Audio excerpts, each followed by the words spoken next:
Good evening, everybody. First item on the agenda is the closed session portion of the meeting. May I have a mover and seconder to go into closed session under the authorities as printed on the agenda?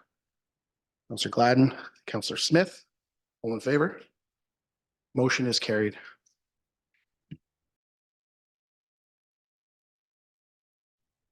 All right, time being 7 o'clock, I'd like to call the meeting to order. The first item on the agenda is the traditional territory acknowledgement followed by a moment of silence. Council of the Township of Red Rock hereby acknowledge that we are on the traditional territory of the Robinson Superior Treaty, and the land we gather on is home to the Red Rock Indian Band, the Anishinaabe, and the Métis people. Okay, thank you. Okay, 3.3, administration advises there are no amendments to the agenda. Do any members of council wish to make an agenda amendment to the agenda? Drink. None? Sure, some water. Can I have a mover seconder, please? Okay. And then Smith. Okay, all in favor?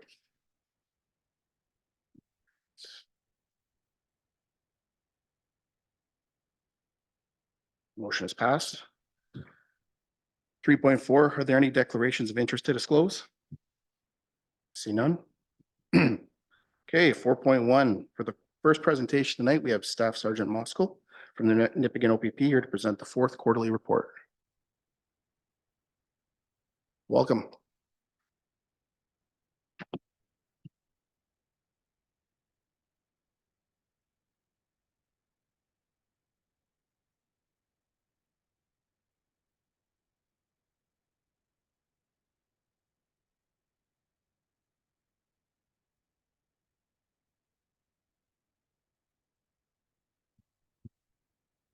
Good evening.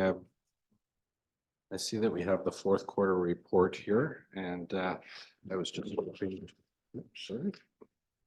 just hoping to point out a couple of areas on the report. Refer to page 10. And I love graphs and I hate graphs because when you look at this graph, it looks like you're having a crime wave. But when you look to the left-hand side of the chart, of course, you'll see that those numbers have jumped from 0 to 1 or 0 to 2. So there has been an increase in occurrences, but I don't see a major crime wave coming our way. Of course, the domestics are always disturbing to me because those lead to other issues, including children in the home and systemic issues that may have long-term effects and repeat calls. So we really try to work towards not only solving the issues at hand, but solving the problem if we can. And that's around bringing in as many resources as we can. So typically on the domestic side, when there's children involved, we try to bring in DELICO or CAS to make sure the welfare of the children are taken care of. And working with the courts to try to get treatment imposed is a strong word, but make treatment part of the solution rather than just putting people in the system and not following through. Page 11 of your report, you'll see that the fourth quarter, the ride hours went up significantly, and that's due to our festive ride season, and we put an extra effort. We put that effort in all through the year, as you can see, but typically at the festive ride season, there's an additional push for more of them. Our numbers are still pretty good as far as impaired operation. Pretty good in that we're not seeing a lot of impaireds. The ones we're seeing are there's no real pattern to them. They're kind of one-offs. There isn't a problem area or a problem bar or legion that's causing any specific problems. But we'll always look at that when we typically look at the impaired charges, we try to determine where the person had their last drink so that we can work with the Alcohol Gaming Commission and work with targeted enforcement if there's a specific problem or a specific licensed premises. But we're not seeing any major trends in that direction. So we look at more than the occurrence. And then school patrols, fourth quarter were down, but the vehicle patrols have been pretty consistent. Foot patrols try to get the officers out on foot in throughout the cluster. Just because I think it's important that we get out on foot and engage with people and talk to people. Typically, I do a foot patrol both in Nipigon and in Red Rock, at least. Nipigon a little more often, but Red Rock at least once or twice a month that I personally do it. My officers are also doing the same, and want them to re-engage because, you know, after we came out of COVID, there was still a lot of, we had some officers who had gone through training during COVID and had never really had the experience of being able to meet people in that way because everyone was trying to back off. We were trying to stay out of the hospitals, trying to stay out of the schools, trying to stay out of all the places where there were, you know, where there was a chance of running into difficulties as far as COVID. So we're trying to re-engage in the schools, re-engage on foot patrols, you know, get back to being around people again. So that's an ongoing piece.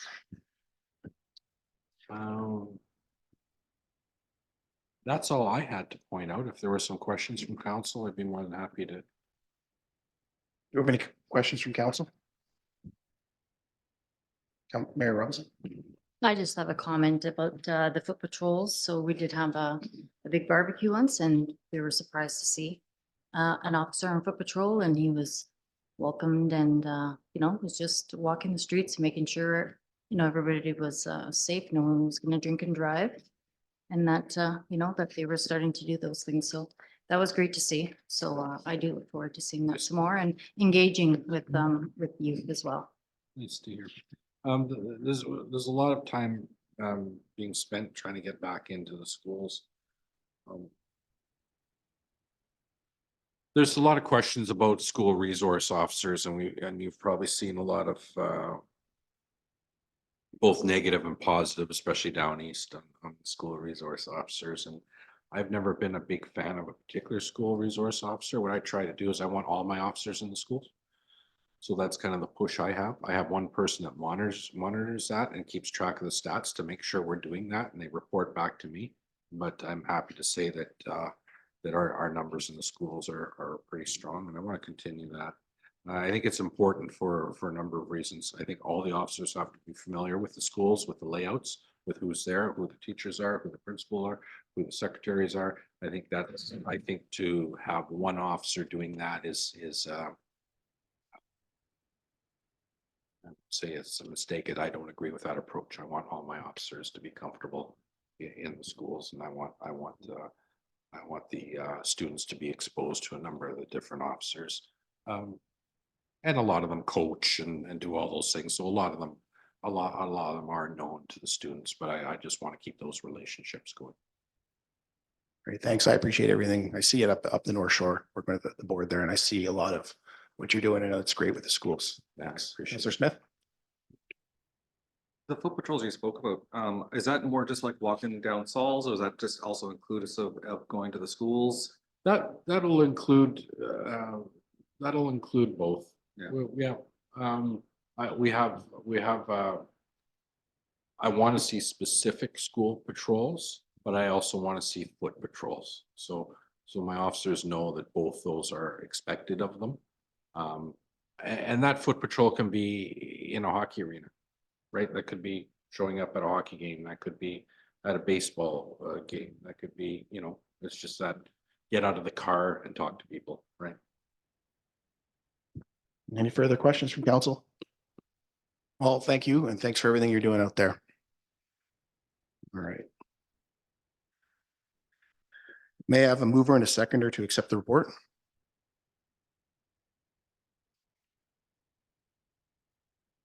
So Brand, Mayor Robinson. All in favor? All right. Okay. Motion is carried.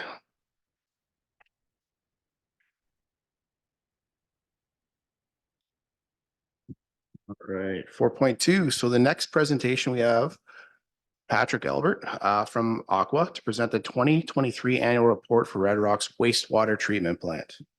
Patrick, are you there? Good evening, everyone. Hey, how you doing? Very, very well. How are you? Good, good. Floor is yours. Great. Thank you very much.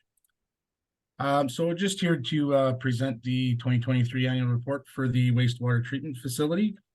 So per the certificate of approval, we're required to submit an annual report. So we've got effluent monitoring and recording that's happening throughout the year through sampling and sample requirements. So most of our parameters are listed in the annual report. We do some monthly composite sampling for some TSS, so total suspended solids, total phosphorus, BOD5 and TKN. We also do some weekly sampling for some of these parameters, as well as E. coli, ammonia, dissolved oxygen, and our pH and temperature. We do that weekly as well. So in the report, you'll see that there's some monthly average concentrations in the C of A that we need to try to reach, and most of these have objectives and compliance limits. And if we run through, we also report on the flows, and you can see April, May are typically our elevated flows due to spring runoff and snow melt coming through the collection system there. So just to get into some particulars on our effluent sampling. So the CBOD 5 was analyzed. The average was 2.07 milligrams per liter, and the maximum monthly value 3.13 milligrams per liter. So these parameters are well within the effluent limits imposed by the certificate of approval. Also within the objective limits that are set out in the C of A as well. The average suspended solids concentration for the effluent throughout 2023 was 4.36 milligrams per liter, a maximum monthly value of 16.06. So again, this parameter was within the annual compliance level of 25 milligrams per liter.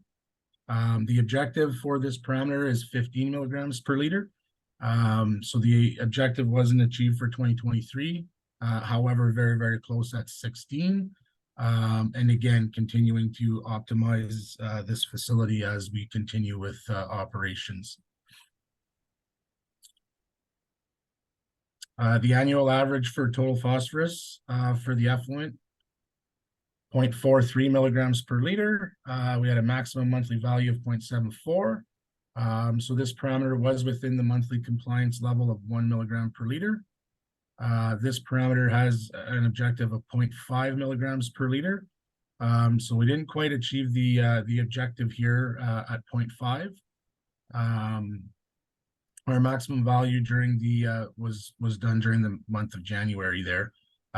So again, really cold months. But our again, we're very, very close to that objective. So that's kind of what we're trying to strive for as we continue to operate and optimize the facility, is to strive for that objective. Even though we're still under the compliance numbers, we'd like to achieve that objective and even a little lower if we could. Our monthly average for our total ammonia, we're looking at 0.12 milligrams per liter, maximum monthly value of 0.27.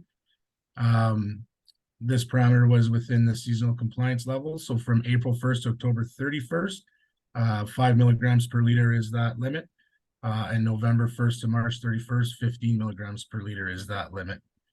The objective value is 3 milligrams per liter from April 1st to October 31st, and 5 milligrams per liter from November 1st to March 31st. So again, the objective limit was achieved as well. The plant compliance criteria for pH on the effluent, it shall be maintained between 6 and 9.5 at all times. The average pH during the reporting period, 7.59 with a high of 7.91 and a low of 7.08. So our effluent was within compliance throughout the whole year of 2023, and within the objective as well. DO is also is also required to be measured. There are no set limits or objectives in terms of DO.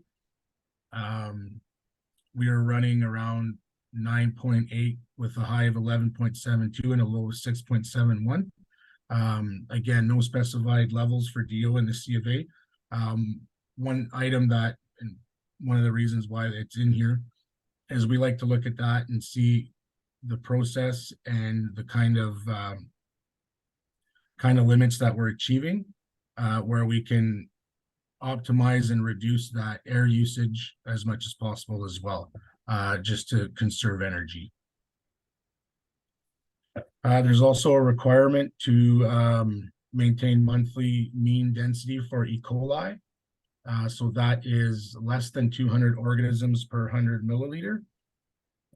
So throughout the reporting period, the maximum geometric mean density for E. coli was 52.8 organisms per 100 millimeters. So this met the compliance and the objective value. And I gotta say, in terms of E. coli, these are great numbers in terms of wastewater treatment. So the plant is really running really well in terms of that. Our acute lethality for rainbow trout also tested quarterly and was found to be not toxic. Another item that we report on here is the maintenance.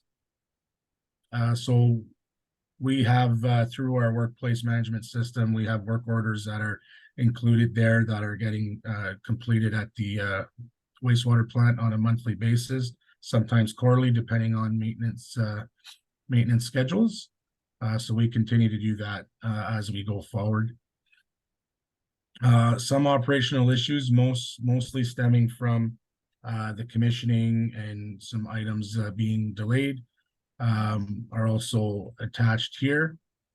I don't think I won't go through all of them, but there has been some progress made, and they're still working on some of these items. Some of these items have been rectified up to date, and some are still kind of working on a couple of minor adjustments here.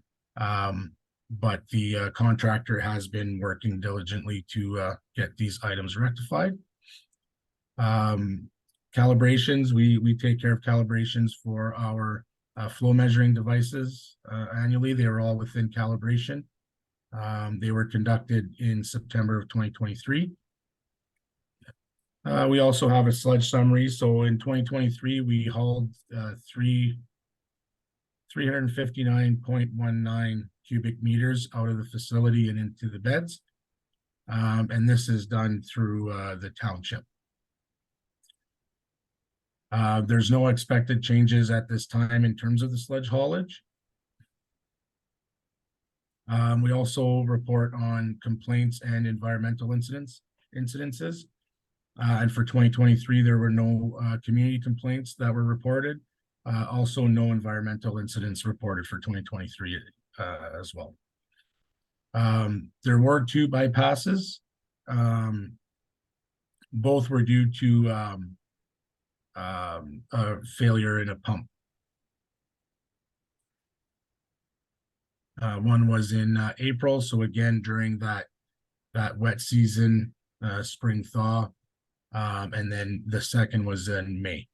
So all the proper reporting procedures were followed. The MECP was notified, and all procedures were followed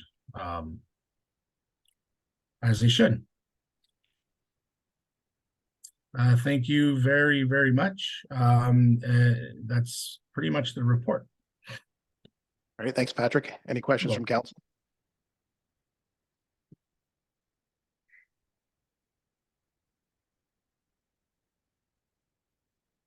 I'll get everybody a minute to check their notes. I just, page 5, the maintenance report. I would like to see that possibly. And I know all the certificates for inspection are in there. How many pages would that be? Or could you put that in a quick summary? Would it be a long report to add on? Page 5. Yeah, the page maintenance 5, report? it said upon request, we could get the maintenance report. But I was just Oh. wondering if it could be included in the report depending on the amount of pages. Yeah, if you're looking for the entire 2023, Yeah, it would be a pretty long report.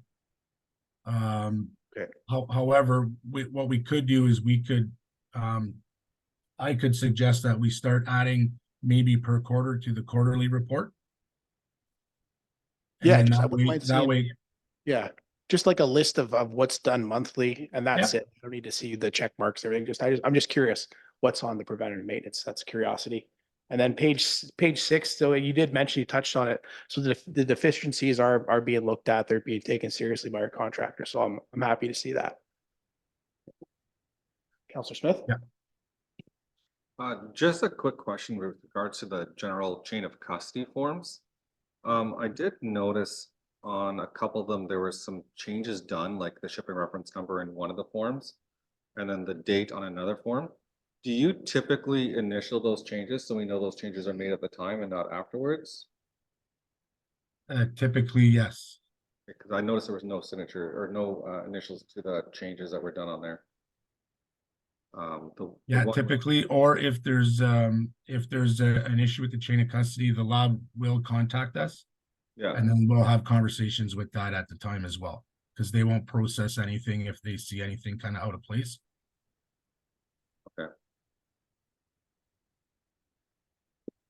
Any further questions from council?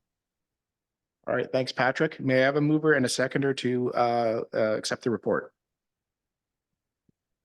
Mayor Robinson?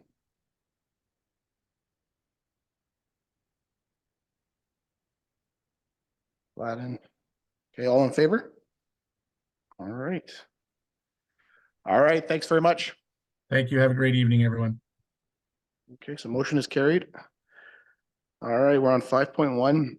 The minutes of the last regular meeting, April 2nd, are on item 5.1 of the agenda. Are there any errors or omissions to the minutes?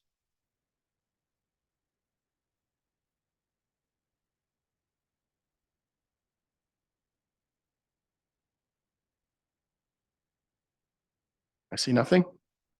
Okay, may I have a mover and a seconder? Okay. Mr. Smith. Robinson. All in favor? All right, motion is carried. 6.1, we don't have any resolutions from other municipalities tonight. 6.2, the next item is for information purposes only regarding the annual report and 2024-2028 implementation plan from Nuclear Waste Management Organization. Do any members of council have any remarks on this item? Councillor Smith? I'm just kind of curious that they kind of start off with thank you for our continued interest when the last time we voted on this, we weren't interested. So I'm just kind of curious where that came from. Yeah, I mean, CEO? I guess the best answer is they have reached out to me since we passed the last resolution and have asked to sit with Township of Red Rock Council. So we're trying to organize that at this time. I would assume it's a standard letter that most certainly goes out to everyone. But again, the presumption I get from us not passing that resolution would be based on transportation. So those discussions will continue. And as soon as I I can get an answer back as to a date, then they'd like to sit down with us to discuss that resolution as well. Okay. Further comments or questions? No? Okay. 6.3, discussion purpose regarding the donations to community libraries program. Superior Treasurer, do any counselors have any remarks on the item? So last year, the township donated two $25 gift cards to the program. Counselor Smith? I noticed we donated $250 to the bowling league. Would we not kind of follow suit and kind of keep everything the same instead of the 225, go with the 250 to this as well? Great question. For me, I guess my thought was too, with the gift cards was because this is, I think it's something that was planned, it would have been budgeted for. So an extra two gift cards on top. That's kind of what we gave last year. I'm not sure, doesn't mean we have to do it this year, but you can always put a motion in for an adjustment for sure. Yeah, I'd like us to follow suit with everybody, everything else we're doing to keep it all equal at least. Okay. All right. So I have a mover. Seconder. Okay, Councilor Robinson. I'm just gonna put the number on here and I'm gonna leave the rest. Oh, there we go. All right, so moved by Councilor Smith. Mayor Robinson. So gift card, so a $250 donation to Superior Adventure. Okay, all in favor? Okay.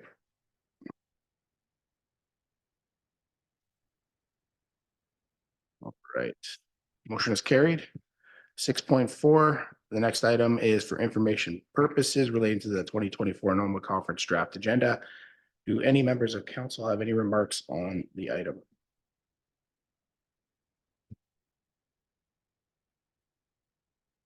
So this is taking place next week. Lots of people will be there, so it's a good opportunity for the township again.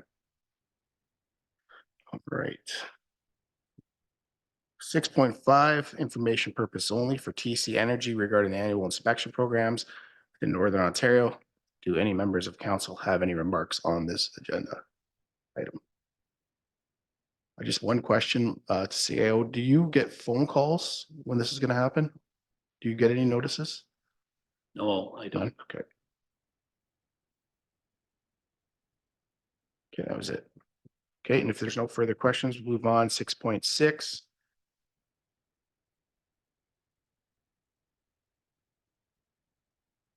Yeah, I'm scrolling down. So it's for information purposes only relating to a report from Parks Canada. Do any members of council have any remarks on this item? It's a fairly long document. Okay. 6.8 is for information purposes only relating to the April 2nd meeting minutes from top of Lake Superior Chamber of Commerce. Do any members of council have any remarks on this? None. Okay. 7.1, public library meeting minutes from March 19th. Did I miss one? Oh, Sports Hall of Fame. My apologies. 6.7. Sports Hall of Fame. So it's only information relating to the Northwestern Ontario Sports Hall of Fame. Any members of council have comments on that? My apologies for missing that.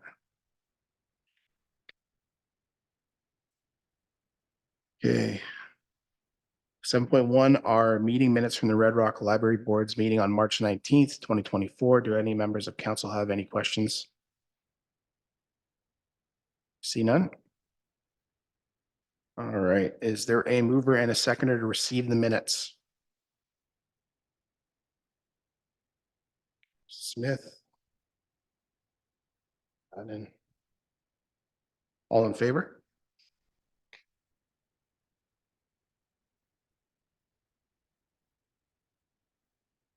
Okay, 8.1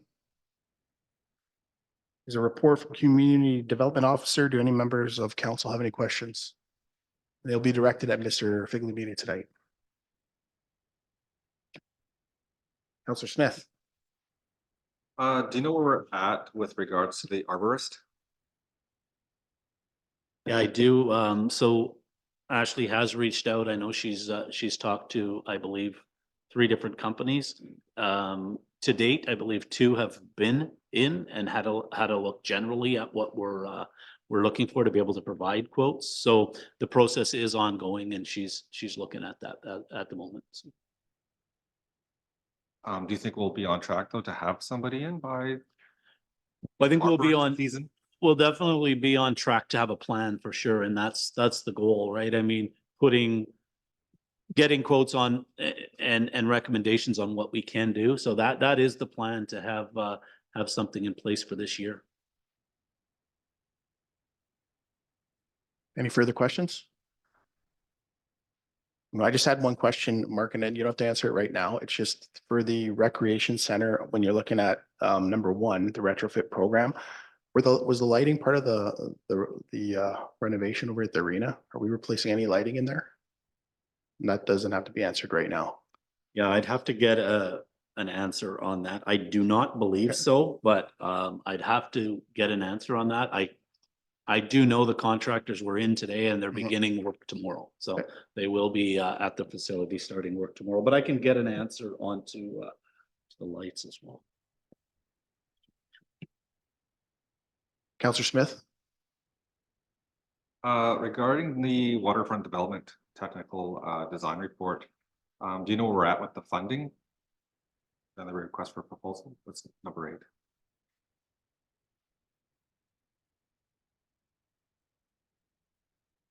I would have to get an update on that as well. I know Ashley's looking for funding on that. I believe a lot of that is, I mean, they're very detailed in what you can get the funding for. A lot of that is around the docks and hopefully upgrades at that point. For example, if you're upgrading say the electricity or the amount of electricity at the facilities, they qualify generally, but not necessarily do they qualify if you just want to replace a dock. So again, she's working on a lot of projects and I can get a solid update on that, but I can get back to you on that for sure. Are there any further questions? Mark, did you want to go through number 1 on here? Or do you just want me to read what's in the report? Do you have any comments on it? Just make this note and I'll No worries. I think it's pretty self-explanatory for what you're reading there. It's a mandatory document or a requirement that the municipality has to go through. I believe it's a 4-year mandatory requirement. We've reached out and hopefully we're able to acquire 80% of the funding. So we're in the initial stages of that model. If we were unsuccessful, then we don't go with that model. We look at a different model, whatever that may be. But what we'll get out of this is significant. It checks all the boxes that we need for the energy audit. It also provides us a lot of additional data based on energy demand and just generally how well your buildings are performing. So we need a resolution from council to support that this evening, and it's recommended that we do move forward with that plan. As you can see, we're planning to fund that through one of 2 ways or 2 ways. 80% funded by FCM or Federation of Municipalities of Canada and or OSIF and gas tax. So generally 0 cost to the tax base would come out of this project. Right, excellent. Okay, are there any further questions for Mark? I see none.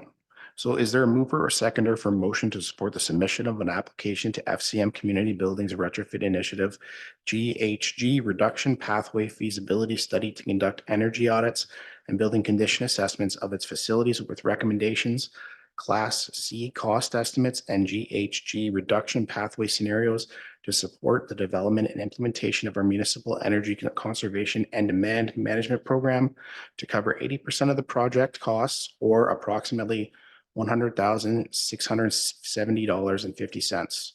May I have a mover and seconder? Can I read that again?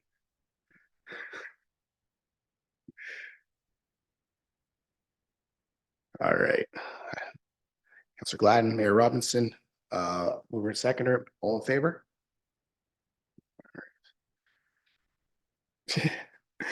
Motion is carried. All right, 8.2. Report of administrative activity. Do any members of council have any questions for Mr. Figliamini? Or would you like to deliver your report and then field questions? Yeah, I can do Okay. that for sure. So again, some pretty busy times, just with a few highlights right under the summary of activity, and just make council aware that the municipal insurance renewal process, so our annual expiry date is May 1st. So we are in the process of waiting for proposals right now. It will put us in the process of potentially having to have the mayor call a special meeting to approve the quotes once we get them. Because our next scheduled meeting isn't until, I believe, March 6th. So keep that on the radar. It would be a very quick meeting. We're expecting 2 to 3 proposals. I've heard back from one of the companies today. They've got what they're telling me is a very competitive quote in hand. They want to review it and bring it to myself for a virtual discussion later this week. So insurance process, we're going through that process. We're hoping to save money through that process. And again, it's we'll be in touch with like I said, what will be potentially a special. Well, there will be having to be a special meeting called just to pass that. Weekly meetings and discussions with the Public Works lead hand. As we know, we've got a new structure there. I meet with Mr. Appelquist at minimum once a week. So generally what you don't see on the agenda any longer is a Public Works report. I think what we're trying to do is combine it between my report and Ashley's report. I don't know if you generally, I'm looking for direction from council. If you want me to bring back a report that says we changed a tire on a truck, or, I mean, or are those day to day and you're happy with the reporting structure that we give you now? Again, it's a different structure. So we're going with a lead hand who is still a unionized member, who doesn't, have the role of reporting to council as per se. He reports to myself. And then I filter projects through Ashley. So I just wanted to make sure that you were okay with that, or if you wanted anything detailed more from Public Works, now's the time. Counselor Smith, you have a question? I think I'm okay with the new way, with the exception, as long as anything that's, high cost, high work, maybe be brought to us just so we're aware. Yeah, for sure. I mean, obviously, if it's, if it's outside of our procurement policy that's authorized to the CAO, it would come to council for sure. And anything generally that I feel at the day-to-day level should come to council, then we'll certainly bring. I mean, if there's something there that needs that direction, we'll bring it. But I mean, like I said, I don't know if generally you want, like I said, for example, we patched a tire or we did this or we did that. It's more of an operational process, and we'll bring you the high level discussion items. Yeah, I'm good with that too. Anyone else? Okay, you got anything else, CEO? Just to highlight on the updates again, the NOMA conference coming up. Again, save the date, and that's all I have for you for Quad Council right now. I was supposed to get Nipigon is taking the lead on this on the admin part of Quad Council, so it is still scheduled for May 13th, 2024. I can follow up this week. I'm hoping it's still happening, and I don't have any reason to think it isn't. So I just haven't got any fully updates on that yet. So town hall meeting, Councillor Brand wanted to bring that forward, so I'll put the floor to you and can answer any questions that you may have on that. So, since being on council, I've had several people come to me with different concerns and questions. They've asked about having town hall meetings.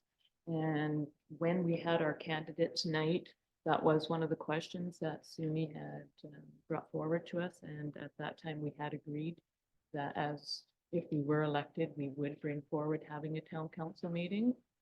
So I would like to ask if council can perhaps consider having one perhaps in June, And if we change our meeting date from a Monday to a Tuesday, if we could see if the Legion is available to accommodate people to come and ask questions and talk about what types of issues they have on.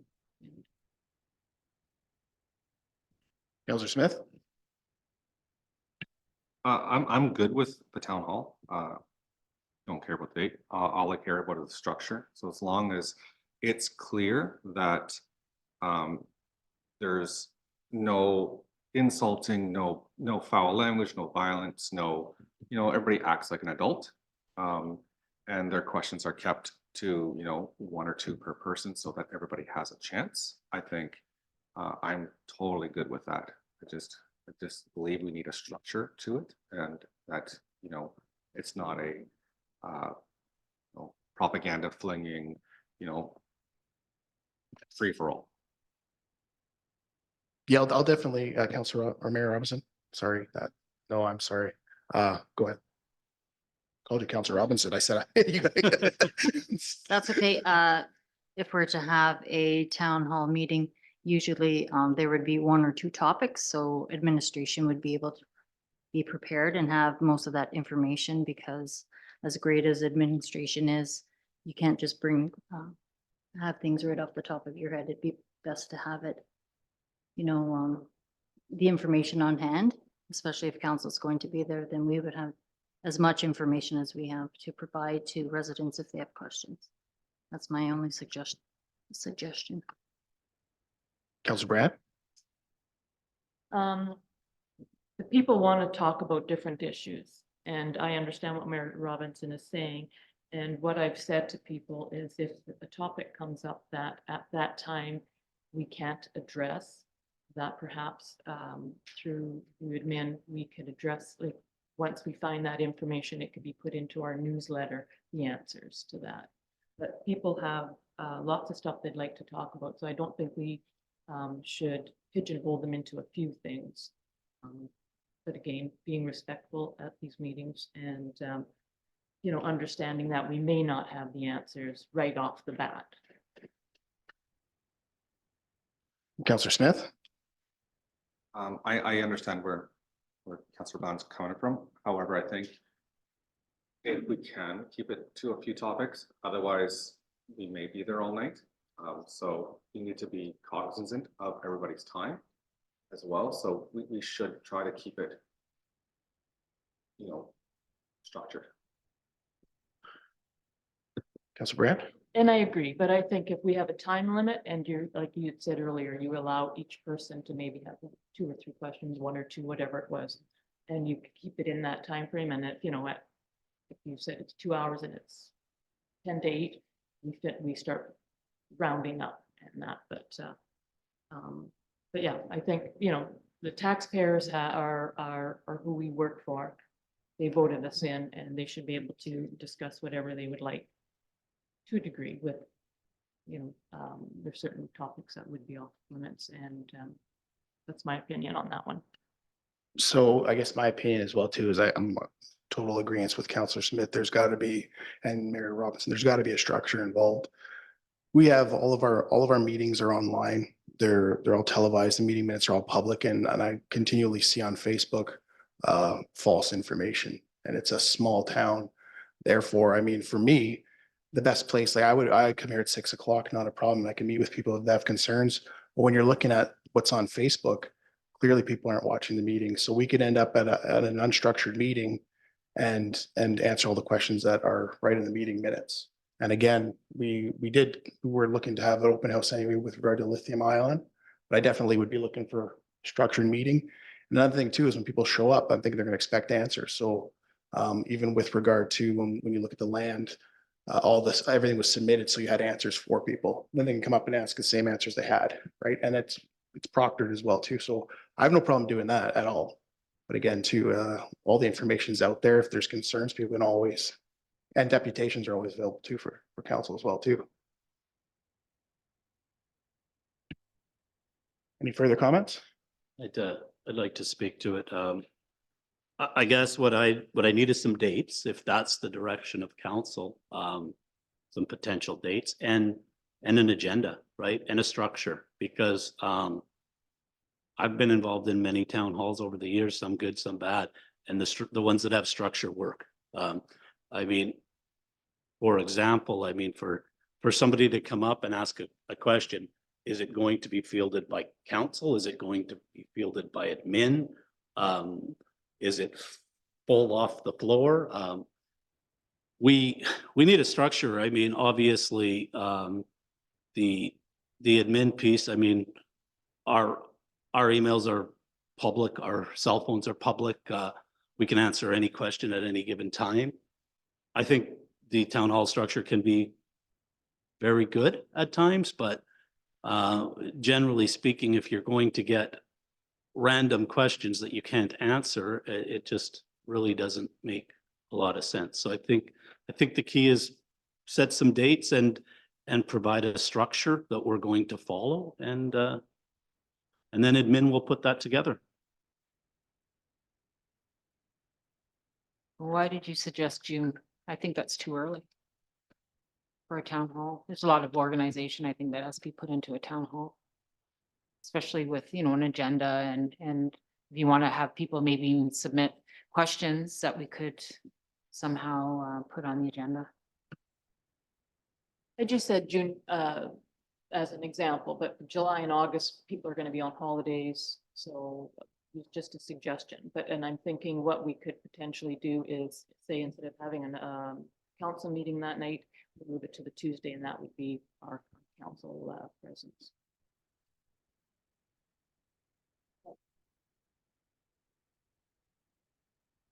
Yeah, so, you know, I guess if we can find a date, obviously, I think everybody's in agreement with the agenda from what I'm gathering.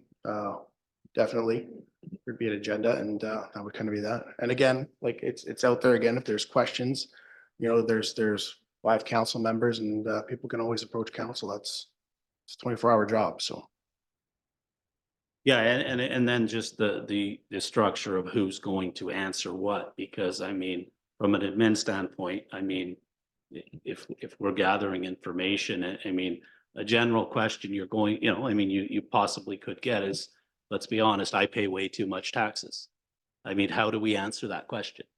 Like, how do we prepare for that question, or do we all answer it in the same manner? Or my garbage didn't get picked up at this time, or you put ice in an arena when you shouldn't have. I mean, I don't have a crystal ball to come up with these answers. I mean, the key is structure. I mean, again, I mean, it's a free for all to throw administration into a situation like that, in my opinion. It's You're dangerous. right. You're right. It's one of those things where councilors elected in the town at any time are we're available to answer questions. But for an administration to sit up there with the unknown, I don't agree with that at all. But we can put an agenda together, we can put dates, and we can set a structure, and we'll take that direction for sure. Great. So do we need a resolution for that? Okay. All right, get an update next meeting, I think would be good for everybody. Okay. And then the last thing I had was the fire department fleet, and I know Councillor Smith wanted to briefly speak to or do you? I think you wanted to briefly speak to that. Yeah, I can. So I met with fire chief on Thursday last week. Just to kind of go over the condition of the fleet. And two of the main concerns, and the number one concern for them was their van. It's broken down a few times. It's been tried to be fixed. It's still not fixed. They utilize that van to bring their equipment to and from the fire scene, and right now they're utilizing their personal vehicles. So I would like to see us to at least try to look at funding or getting them a new vehicle. I know they requested a crew cab to be able to bring staff or firefighters to the scene with equipment and be able to haul it back. I think it's kind of ridiculous a bit that they have to use their own vehicles to, you know, go to a fire scene to bring needed gear. So I truly believe that we should really be looking at one, since they currently don't have one that's functioning. And then the other issue is their think it's the #1 pump truck, which is 35 years old. They do say it's a great pumper, although getting it to the seam sometimes is a bit slow. So, and I know with the new regulations that we've undergone, I believe it's past its due date, but their main concern was the van. So I would like to have that come to council at some time to look at replacing. Yeah, and we can bring that back. So an update on that van, it is down right now.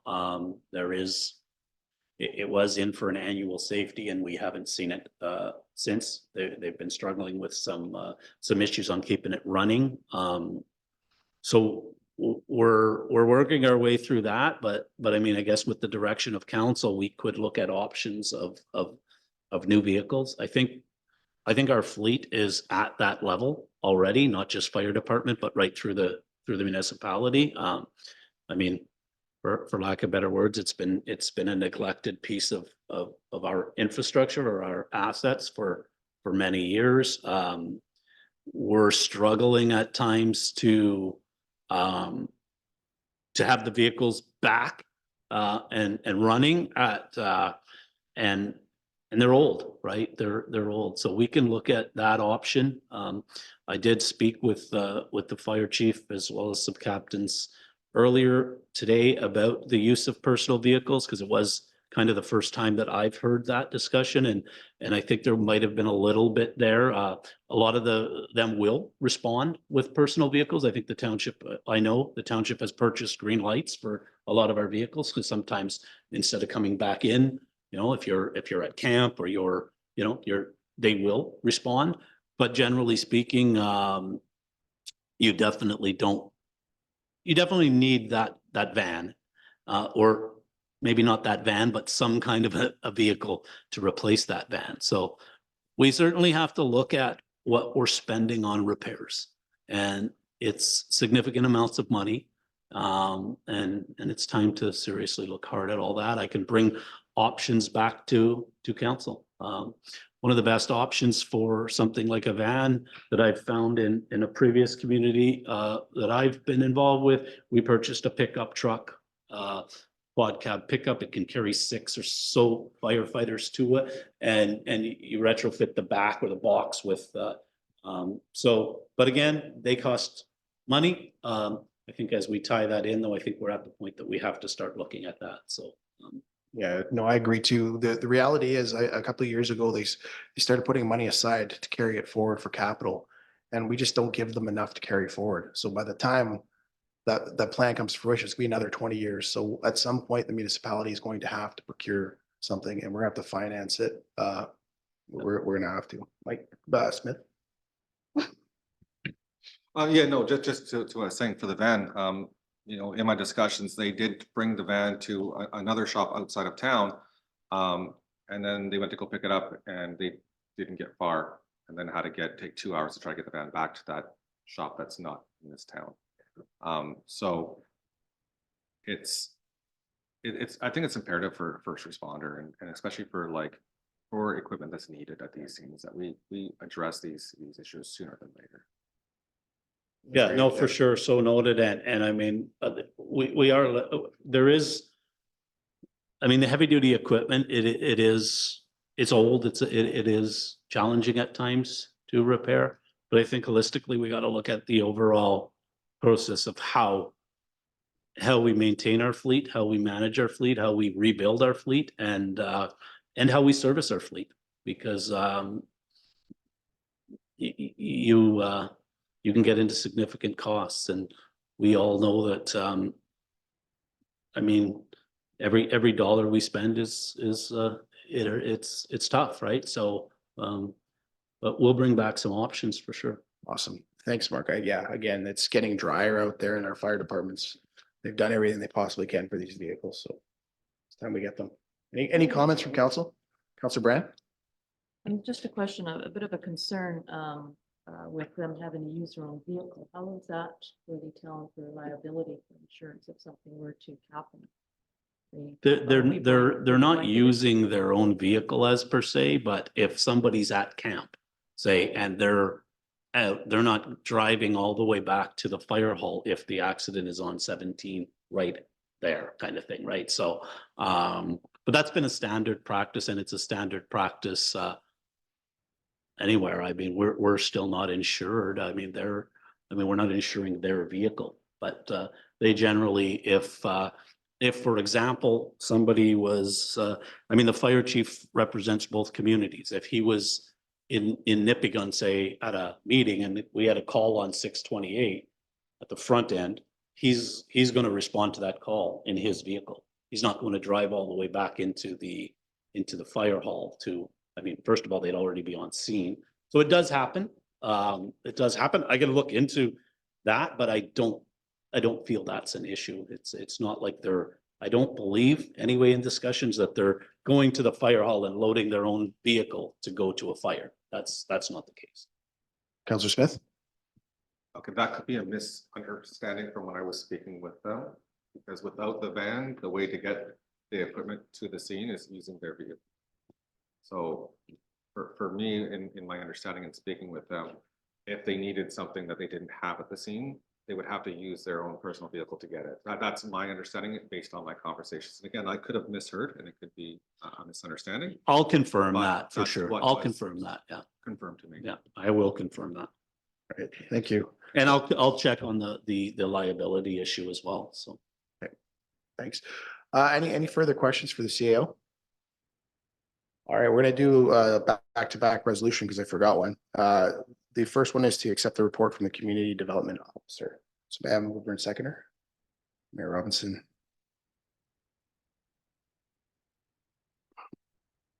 Councillor Smith, all in favor? Okay, the next resolution is to report, to accept the report from for the CAO's administration activity. Mover and seconder? Councillor Brand. Councillor Smith. All in favor? Okay, and both resolutions are passed. Both carried. Okay, thank you. All right, 8.2 is, I'll send this back to CAO Figling meeting. 8.3. 8.3, that's the one, my bad. Yeah, no problem. So 8.3 is the start of a process with the OPP detachment boards.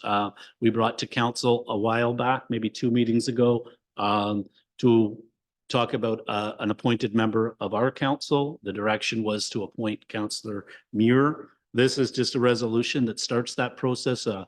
Councillor Muir will have to undergo some training for the board as well as some requirements around criminal checks, those kind of things. We hope he passes all that. And it's the start of the process. We'll name our board member representing Red Rock from the municipal level. And once we hear further information from Dave with the OPP, then we can look at advertising for that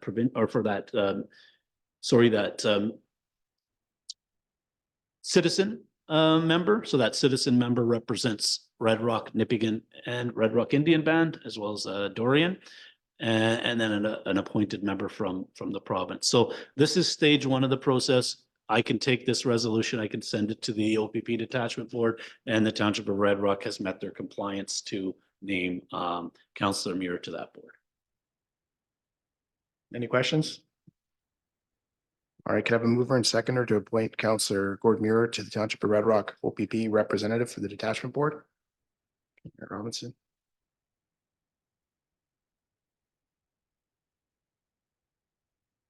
Platten. All in favor? Okay, motion is carried. Thank you, everybody. I will pass that testing.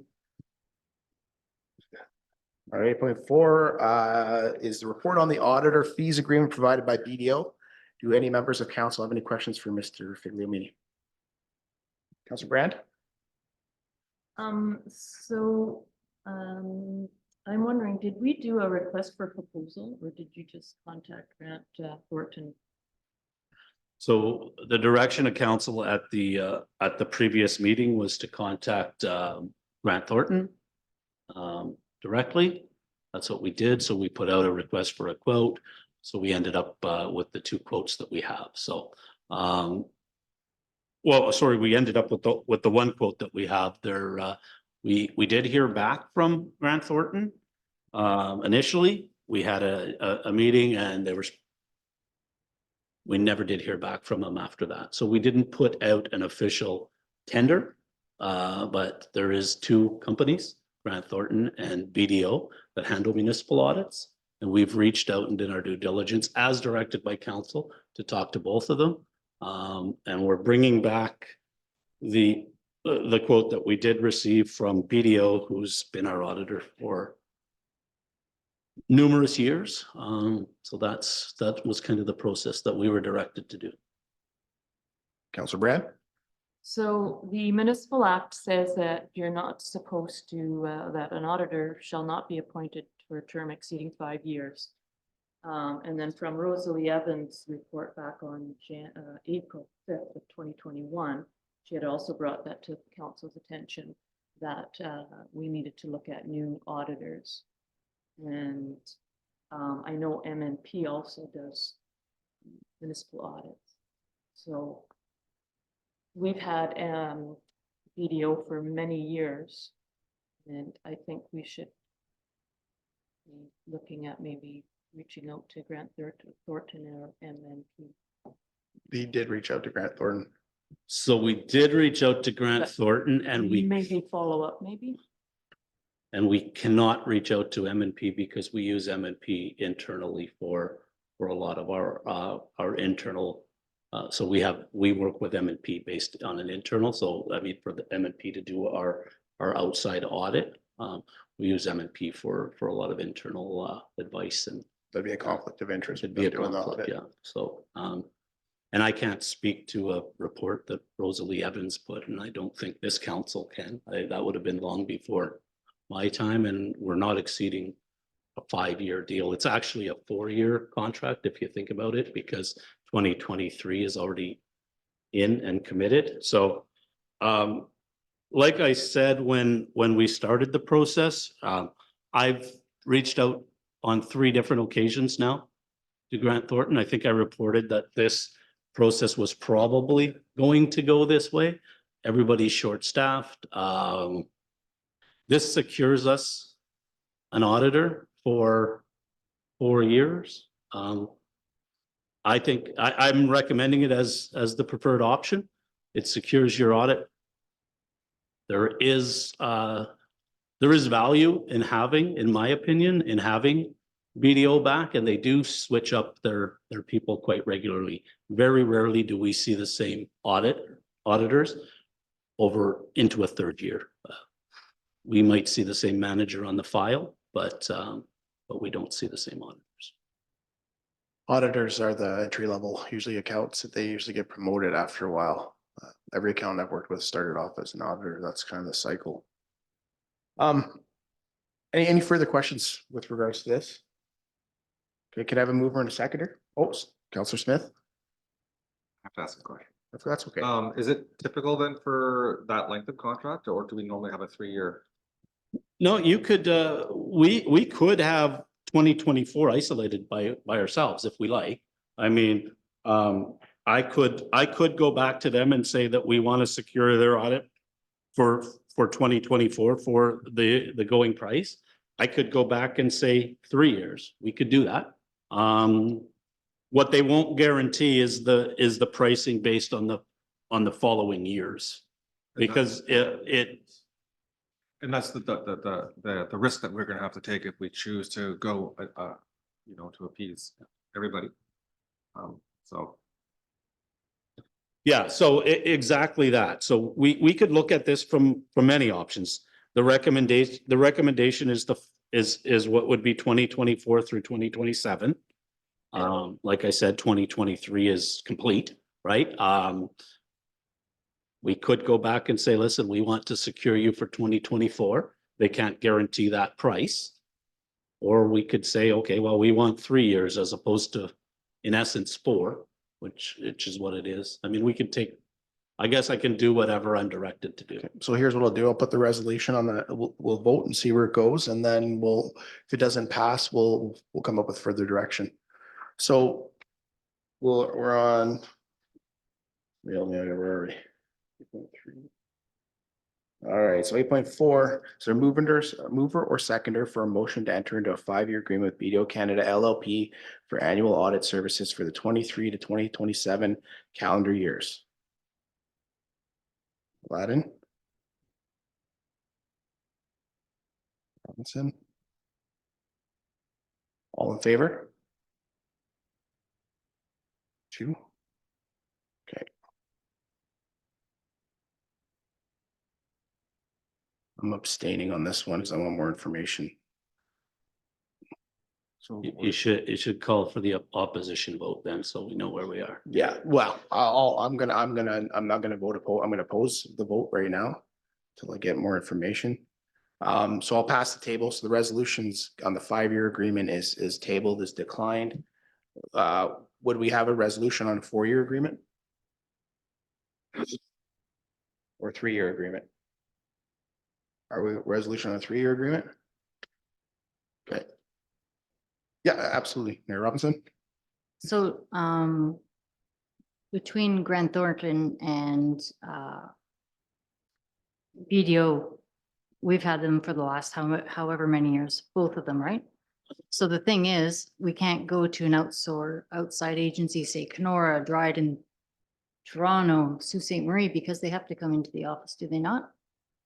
Routinely, like quarterly or biannually or something like that. That's So part of the, we're stuck in a place where we're limited to 2 people. One is working in-house with us, so it would be nice that we opt into some, a different practice, but we don't have those options. We don't have that luxury. I'm sure other municipalities are in the same boat. It would be nice that we pass actually the 4-year, the 5, at least 4 years, because then it goes into next council and then they can decide that. So 4 years probably is best, but I think it'd be best that we passed something, at least gets into the 1 year of next council term. Yeah, Councillor Smith? I've always been on the 3-year plan for most things, especially for audit types, and I do know, speaking for different type of auditing, but I'm good with the 3-year. And I understand we only have realistically BDO and Grant Thornton, but I'm hoping after these 3 years, Grant Thornton could jump in and then we'll switch up to them.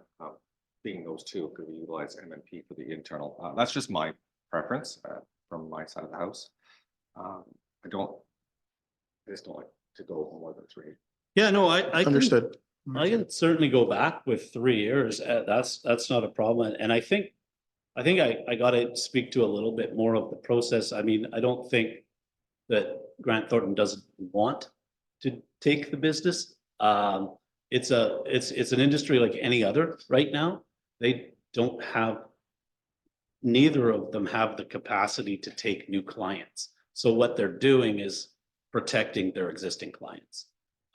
It's not your traditional way. It isn't. I mean, it's no different than insurance, but it's kind of what we're seeing and what we've been seeing.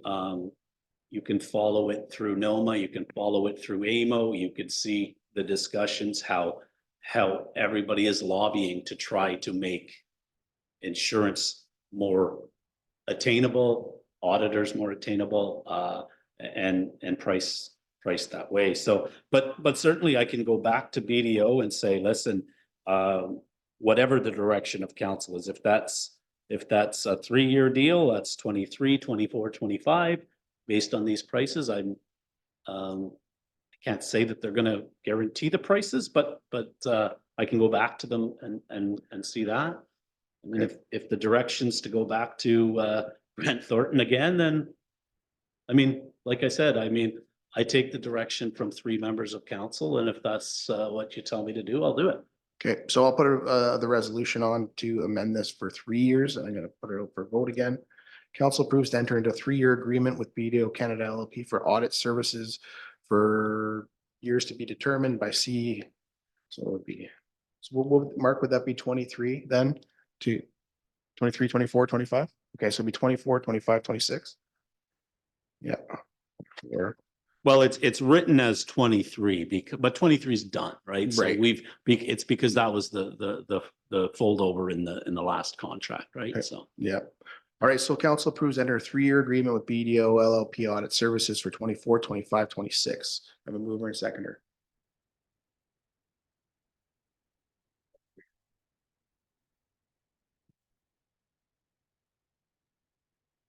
It does go to the next, like next council, so in year 27. Then the new council would have to make a decision. First year, yeah. Okay, Robinson. Okay. So I have mover Smith, mover Mayor Robinson, all in favor? Okay, resolution is carried.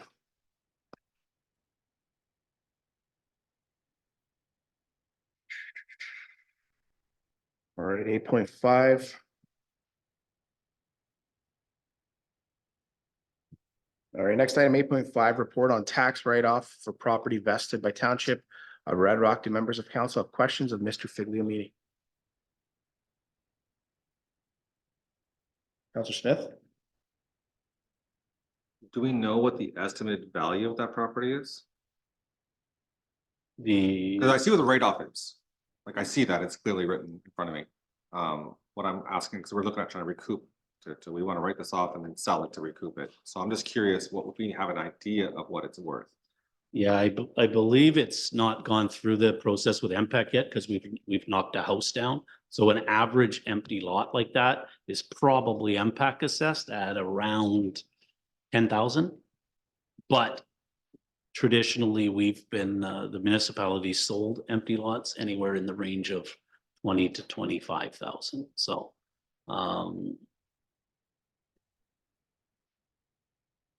and I'm not sure what the assessed, off the top of my head, what the assessed value was on the property with the structure. But I wouldn't assume it was anything crazy. But this is after we vested in the property. This is kind of the next step of the process, right? These taxes, that amount represents taxes, and or in this case, work to make the property to the state it's in now. So that includes the demolition of the house on that property.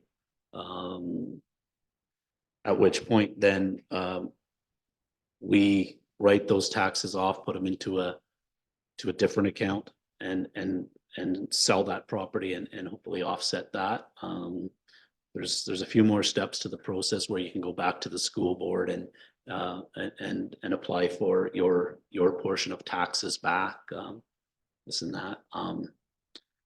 Unfortunately, we don't want to be in the business of owning homes or taking homes, but that is the structure when a property goes into arrears for any more than the 2 years. That's the process that happens, and it in this case, because we had to remove the home for safety and there was an order from the safety on that property. So but I don't see any reason why we couldn't recoup what we have in this process. And that's what we did last meeting, was vest in the property. So the township now owns that property.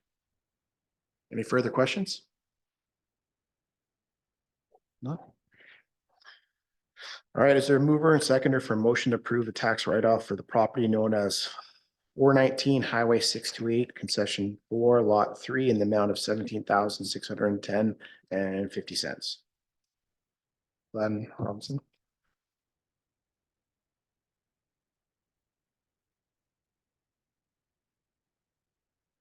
All in favor?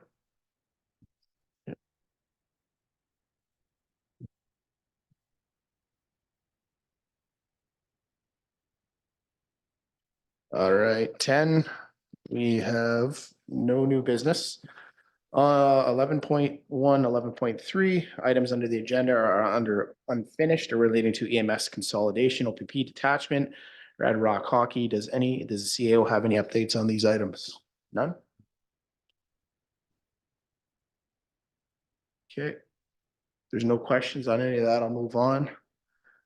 Closed session is not required tonight. So confirming bylaw.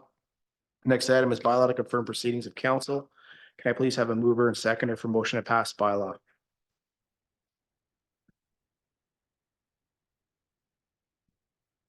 Robinson Smith. All in favor? No? Okay, motion is carried. Motion 8:19. So the next meeting of council will be held on Monday, May 6th, as the time is now 8:19, and there's no further business to attend. As chair, I'm pleased to declare this meeting adjourned. Thank you.